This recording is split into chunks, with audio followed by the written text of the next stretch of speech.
Dentro do capítulo de cavitação, vamos começar a resolver o exercício número 1, que trata sobre a determinação da altura estática de aspiração máxima. O enunciado do exercício diz: utilizando as informações fornecidas no catálogo do fabricante, que é a figura ao lado, determine a altura máxima acima da superfície do reservatório de sucção que uma bomba de 240 mm de diâmetro pode ser colocada sem sofrer cavitação. A água a 15 graus Celsius é bombeada a um fluxo de 250 m3 por hora. Despreze perdas de carga na tubulação de aspiração. Considere a pressão barométrica de 101.330 pascal para as condições de operação e, além disso, pede para determinar a eficiência da bomba.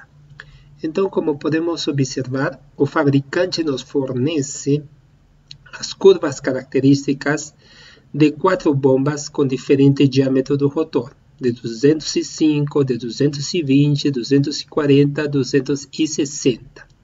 Essa curva característica correlaciona a altura manométrica versus a vazão, tanto em galões por minuto quanto em metro cúbico por hora. Além disso, nos fornece informação sobre a relação entre a potência e a vazão. A potência está em kilowatts e nos fornece as curvas de potência para as 4 bombas de diferente diâmetro de rotor. Nas curvas características onde se correlaciona a altura manométrica e a vazão, lembrando, também são fornecidas as curvas de isorrendimento. E finalmente, na parte inferior, temos uma informação muito importante para resolver exercícios de cavitação, que é a informação do NPSH requerido, ou NPSH da bomba em metros, que é correlacionado com a vazão. E assim, como nos outros casos, também temos 4 curvas que correspondem a 4 bombas com diferentes diâmetros de rotor. O NPSH é dado em metros quanto em pés. A partir do enunciado, então, podem ser extraídos os seguintes dados: o diâmetro do rotor, a temperatura da água, a vazão com que deverá ser bombeada essa água, a pressão atmosférica, ou também conhecida como pressão barométrica, e as perdas de carga na tubulação de aspiração, que dizem que devem ser consideradas como zero ou desprezíveis. Nos pedem calcular duas coisas. Primeiro, a altura estática de aspiração máxima a que deve ser colocada a bomba para que não aconteça a cavitação. E segundo, nos pedem o rendimento da bomba nessas condições de operação. Para entender o processo de cavitação, ou melhor dito, para lembrar o processo de cavitação, vamos primeiro para um diagrama termodinâmico que correlaciona pressão e temperatura. Para uma dada substância, a pressão e a temperatura da mesma definem o estado físico na qual ela irá se encontrar. Por exemplo, a partir do gráfico, para temperaturas e pressões que se encontrem nesta região, a substância estará no estado líquido. Se a pressão e temperatura dessa mesma substância se encontrar nesta outra região, a substância se encontrará no estado vapor. Mas há uma curva que podemos observar aqui, onde as duas fases coexistem em equilíbrio. Ou seja, para uma dada temperatura corresponderá a uma dada pressão, onde nessa condição de pressão e temperatura, tanto a fase líquida quanto a fase vapor estarão em equilíbrio. Esta curva também é chamada de curva de vaporização. Dessa forma, se temos uma dada temperatura T1, para essa temperatura T1 corresponde uma pressão que é chamada de pressão de vapor, que indica que são as condições nas quais tanto líquido e vapor coexistem em equilíbrio para uma dada substância. De forma que para temperaturas menores, a pressão de vapor também atingirá um valor menor. Se observamos do lado da pressão, também podemos dizer que para uma dada pressão corresponde uma temperatura de vaporização, ou seja, uma temperatura na qual o líquido começará a passar para o estado vapor, mas que as duas fases estão em equilíbrio. Quando observamos uma instalação hidráulica, principalmente na parte da aspiração, temos alguns elementos importantes a serem assinalados, como por exemplo, uma válvula de P com crivo, uma tubulação de aspiração, a bomba e um reservatório de onde irá se aspirar ou succionar o fluido. Se esse reservatório se encontrar aberto, ele sofrerá a ação da pressão atmosférica. Mas sabemos também que na entrada da bomba, a pressão do fluido é definida como P0. Quando o motor é ligado e o rotor começa a girar, cria-se um vácuo relativo, fazendo que a pressão na entrada da bomba seja menor que a pressão atmosférica, ou pressão barométrica. Dessa forma, cria-se uma diferença de pressão e o fluido consegue ser escoado em direção à bomba, que depois é recalcado para um reservatório superior. Este vácuo relativo, ou dito melhor, esta pressão P0, é muito importante, já que se ela atingir a pressão de vapor do líquido para uma dada temperatura de operação, ou seja, se essa pressão para uma dada temperatura de operação atingir o valor da pressão de vaporização, o líquido começará a vaporizar, ou seja, começará a se formar cavidades. E essas cavidades não são nada mais do que bolhas formadas pelo vapor do próprio líquido, que por condições de pressões baixas, sem necessidade de aumentar a temperatura, o líquido começou a vaporizar. É o que observamos aqui, né? E essas bolhas ou cavidades são as responsáveis pela cavitação. E são indesejáveis, já que produzem danos na estrutura do rotor e, consequentemente, das bombas. Então, existem diferentes condições de alturas estáticas de aspiração numa instalação hidráulica. Isso podemos observar nos seguintes esquemas. Uma bomba hidráulica pode ser instalada a uma altura estática de aspiração 1, ou pode ser instalada a uma altura estática de aspiração 2, ou seja, a altura entre o nível do líquido no reservatório e o eixo central do rotor ser maior que no primeiro caso, ou ainda ser instalada numa altura estática de aspiração ainda maior, e finalmente atingirmos uma altura máxima, onde alguma coisa acontece nesta condição de instalação. Então, a bomba pode ser instalada em diferentes alturas. Quando a bomba é instalada em diferentes alturas, com respeito ao nível do líquido no reservatório, a pressão na entrada da bomba não será a mesma. Essa pressão é diferente.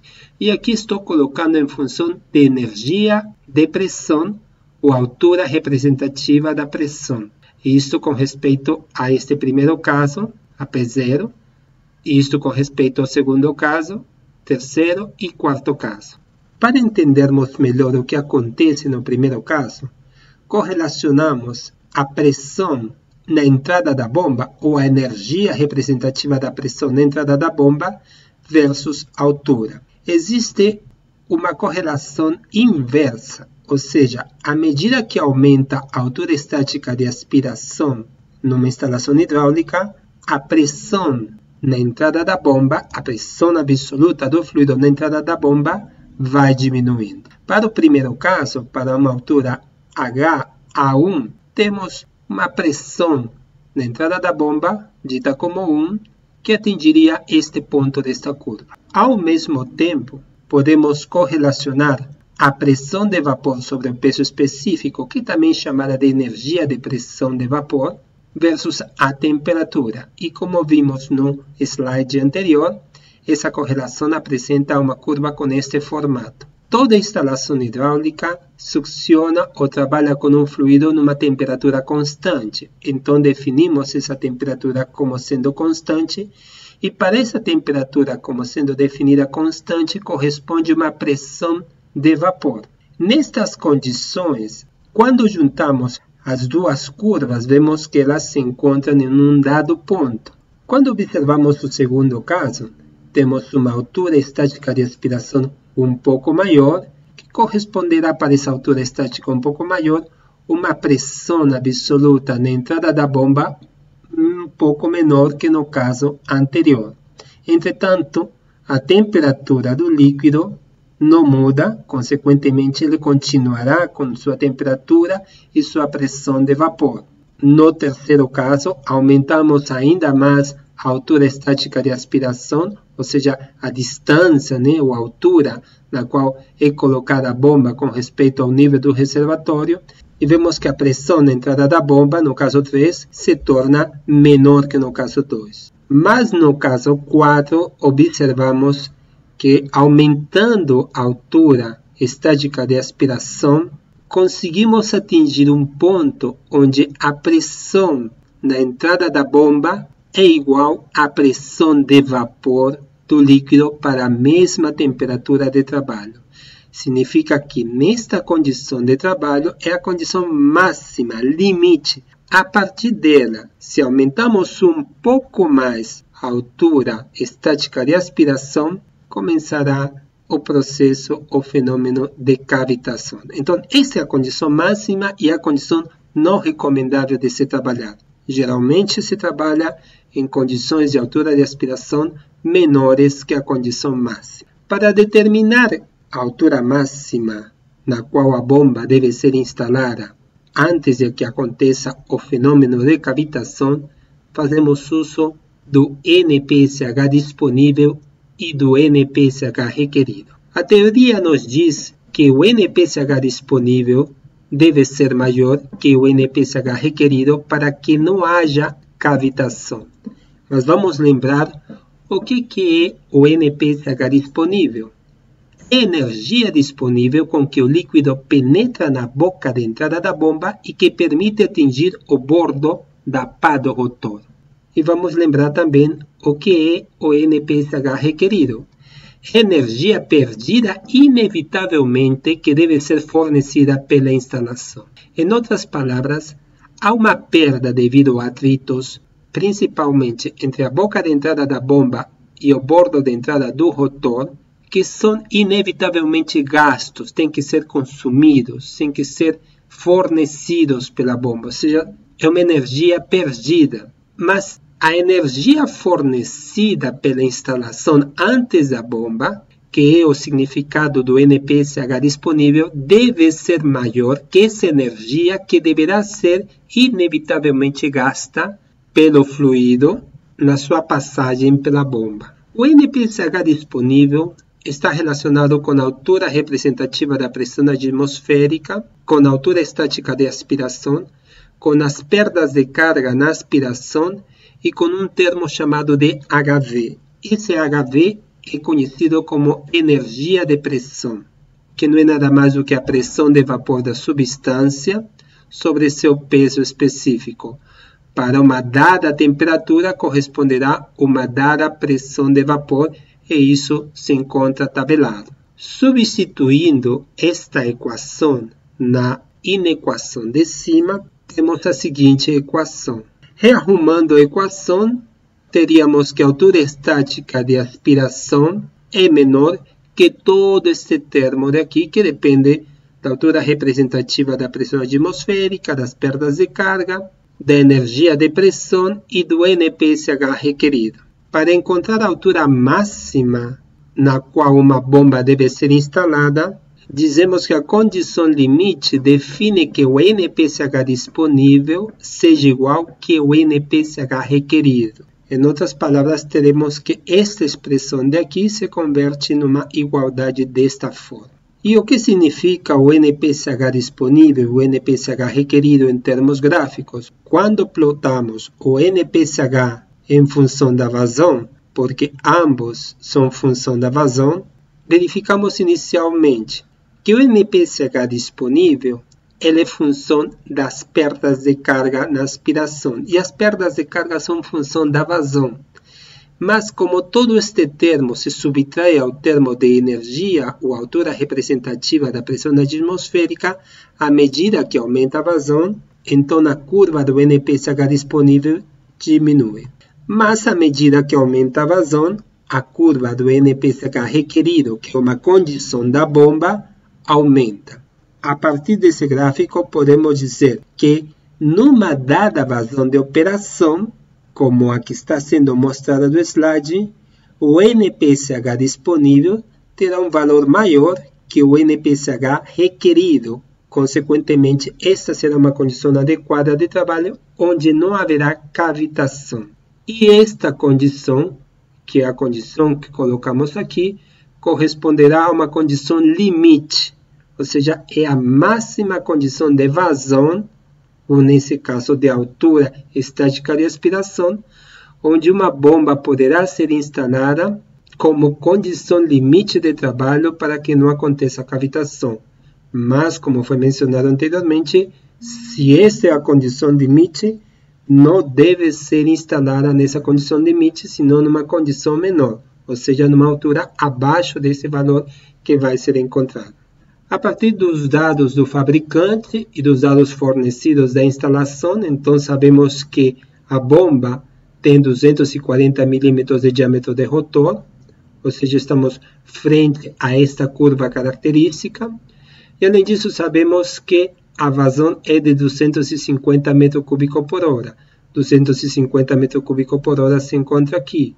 Vamos determinar pelo gráfico inicialmente a altura manométrica e depois a potência. Para determinar a potência, também precisamos identificar a curva correspondente ao diâmetro do rotor definido no enunciado e também extraímos a partir da curva ou do gráfico o valor da potência. Então, do gráfico temos que a altura manométrica para 250 metros cúbicos por hora e uma bomba com diâmetro de 240 milímetros, uma altura manométrica de 67 metros e uma potência de 60 kW que pode ser transformada em cavalo-vapor, que fica sendo igual a 81,6. Vamos calcular primeiro o rendimento. Sabemos que a equação de potência é igual a 1000 vezes a vazão vezes a altura manométrica sobre 75 vezes eta, que é o rendimento da bomba. O que queremos saber é o valor de eta, ou seja, o rendimento. Substituímos os valores nas unidades adequadas. A vazão deverá estar em metro cúbico por segundo. Fazemos a transformação que já está aqui presente. Substituímos a altura manométrica e substituímos o valor da potência. E encontramos um valor de eficiência de 0,76, que multiplicado por 100 nos dá 76% de eficiência para a bomba que trabalha com essa vazão e um diâmetro de rotor de 240 milímetros. Agora vamos calcular a altura máxima na qual essa bomba deverá ser instalada antes de que aconteça cavitação. Para isso precisamos a parte inferior do gráfico fornecido pelo fabricante, onde correlaciona o NPSH em metros ou em pés e a vazão. Identificamos a vazão e o diâmetro do rotor e fazemos a leitura do NPSH em metros. Então, do gráfico, retiramos o valor do NPSH e esse será o NPSH requerido, ou seja, esse é um dado fornecido pelo fabricante. E para uma dada vazão, esse valor é de 7,3 metros. Sabemos que a equação para o cálculo da altura de aspiração máxima é a seguinte, mas não temos a altura representativa da pressão atmosférica, nem temos a energia de pressão. Pelos dados do enunciado, sabemos que as perdas de carga na aspiração devem ser consideradas como zero, ou quase inexpressíveis. A pressão atmosférica, ou também conhecida como pressão barométrica, é de 101.330 pascal, e a temperatura da água é de 15 graus Celsius. Vamos começar com o cálculo da altura representativa da pressão atmosférica, ou pressão barométrica. Ela é definida como a pressão barométrica sobre o peso específico. Como sabemos que a pressão barométrica tem esse valor, e como estamos bombeando água, o peso específico em unidades de Newton por metro cúbico para a água é dado como 9.810. Esse é um dado tabelado, um dado que se extrai da literatura. Encontramos o valor da altura representativa da pressão atmosférica como sendo igual a 10,3 metros. Fazemos o mesmo para o cálculo da energia de pressão, só que nesse caso seria igual a pressão de vapor sobre o peso específico. E a pressão de vapor depende da temperatura. Para isso precisamos dados de pressão de vapor da água em função da temperatura. Então, para diferentes temperaturas, teremos diferentes valores de pressão de vapor. A temperatura da água que está sendo bombeada é 15 graus, então corresponde a 1,7 kPa.